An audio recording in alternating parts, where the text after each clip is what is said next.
Sir इधर देखिए sir.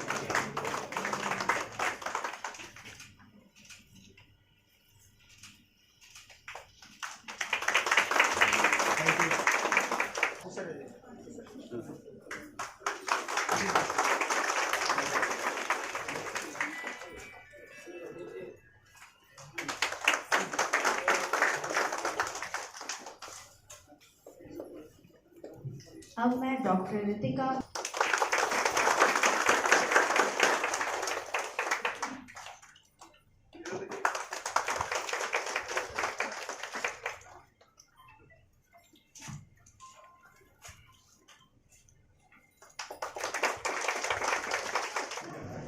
इस प्रण का आपने लाभ भी उठाया है। डॉक्टर अजय की जो कल्पना थी, उस कल्पना को साकार करने में आज जैसा बताया गया कि इस बिहार में 12,000 लोग जो निसंतान थे उनको संतान प्राप्ति हुई है।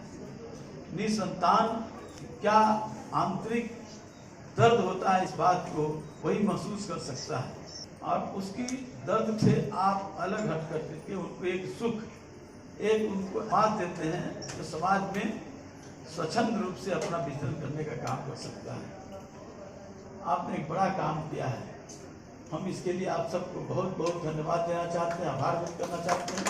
और आशा है नहीं तो जो ये IVF का ये संस्थान है, जो आपने दूसरी बार यहाँ पर स्थापना किया और 12 साल बीत गए, आगे और जिलों में जाकर के कि आपने वैसे तो 9 जिलों में आपने संस्थान का आपने बढ़ाने का काम किया है, लेकिन बिहार के विभिन्न जिलों में खास करके गांव में जिस तरह के अंधविश्वास और अंधभक्ति है, इसके कारण जो वैज्ञानिक विधि से आप उसको निसंतान से संतान युक्त बनाने का काम कर सकते हैं। सर आज के कार्यक्रम के बारे में बताइएगा।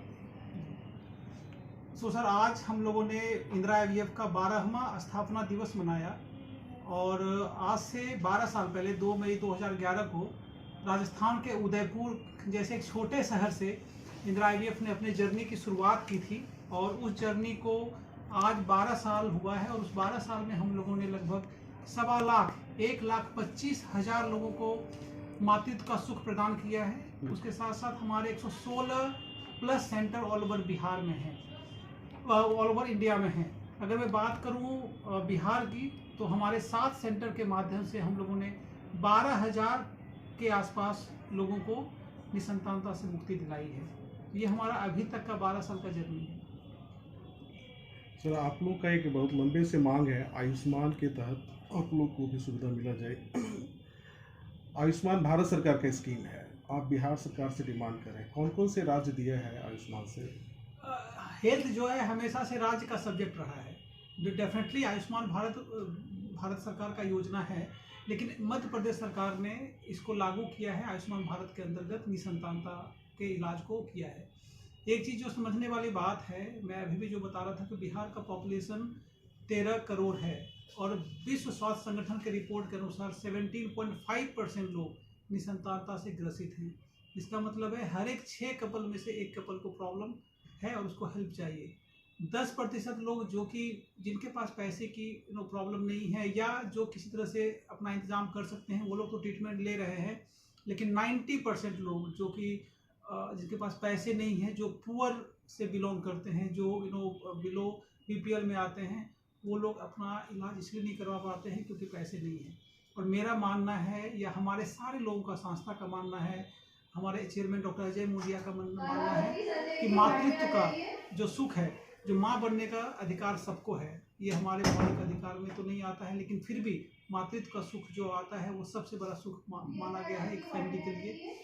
और मुझे लगता है सरकार से यही रिक्वेस्ट है कि वो निसंतानता को भी एक समस्या माने। अगर वो समस्या मानेंगे और बीमारी मानेंगे तो डेफिनेटली उसका इलाज संभव है। वो कुछ ना कुछ अनुदान जरूर देंगे। उनको समस्या मानना। सर जो गरीब लोग हैं, जो निसंतानता से जो मजबूर हैं, परेशान हैं, अगर वो आपसे जुड़ना चाहें, वो उनके लिए क्या प्रोसेस होगा, क्या है जैसा आप आते हैं वो सब लोग आ जाते हैं। हम लोग उनका देखिए 2 तरीके का जो खर्च होता है नॉर्मली IVF में। एक होता है IVF का खर्चा, दवाई का खर्चा और एक होता है हॉस्पिटल का खर्चा।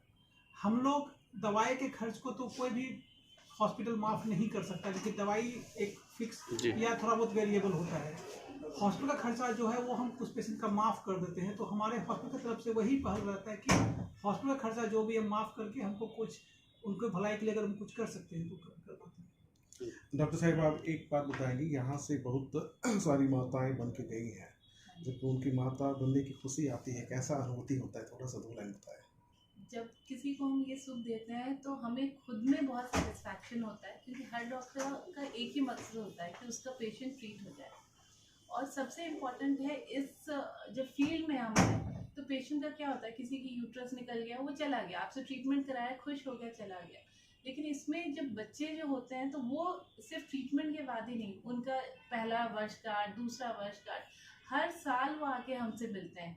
वो देख के जो हमें खुशी होती है कि हमने कुछ किया, इस दुनिया में आने के बाद हमने भी कुछ किया, किसी का भला किया, वो जो सुख है सबसे बड़ा सुख है हमारे लिए, फॉर डॉक्टर्स, कि हमारे पेशेंट ट्रीट हो रहे हैं, उनके अच्छे ट्रीटमेंट ऑप्शन दे रहे हैं। और सबसे अच्छा है इंदिरा IVF में कि यहाँ में वर्ल्ड की जितने भी बेस्ट मशीन्स, बेस्ट इक्विपमेंट्स जो कहीं नहीं होगा, वो हमें इंदिरा IVF में मिलती है। तो हम भी एक बेटर सर्विसेज दे पा रहे हैं, क्योंकि हम कैसे काम करेंगे जब हमारे पास बेस्ट इक्विपमेंट्स रहेंगी, सब कुछ रहेगा। अपना पढ़ाई तो है ही, लेकिन साथ में वो भी बहुत ज़रूरी है। धन्यवाद, आप लोग सृजन का काम कर रहे हैं, बहुत एक चीज़ सर जो समझना है आपको, मुझे लग रहा है जी। कि निसंतानता के लिए हमेशा से महिलाओं को जिम्मेदार माना जाता है, जो कि बिल्कुल ही गलत है। क्योंकि निसंतानता के लिए महिला और पुरुष दोनों बराबर रूप से जिम्मेदार हैं, इसलिए दोनों का जांच होना बहुत ज़रूरी है। क्योंकि हम अभी पुरुष प्रधान समाज में रहते हैं, जी। पुरुष इस बात को एक्सेप्ट थोड़ा सा कम करते हैं, लेकिन वैज्ञानिकों ने ये प्रूव किया है कि 30 से 40% अगर महिलाओं में प्रॉब्लम है तो 30 से 40% पुरुष में भी प्रॉब्लम आती है। तो दोनों समान रूप से जिम्मेदार हैं।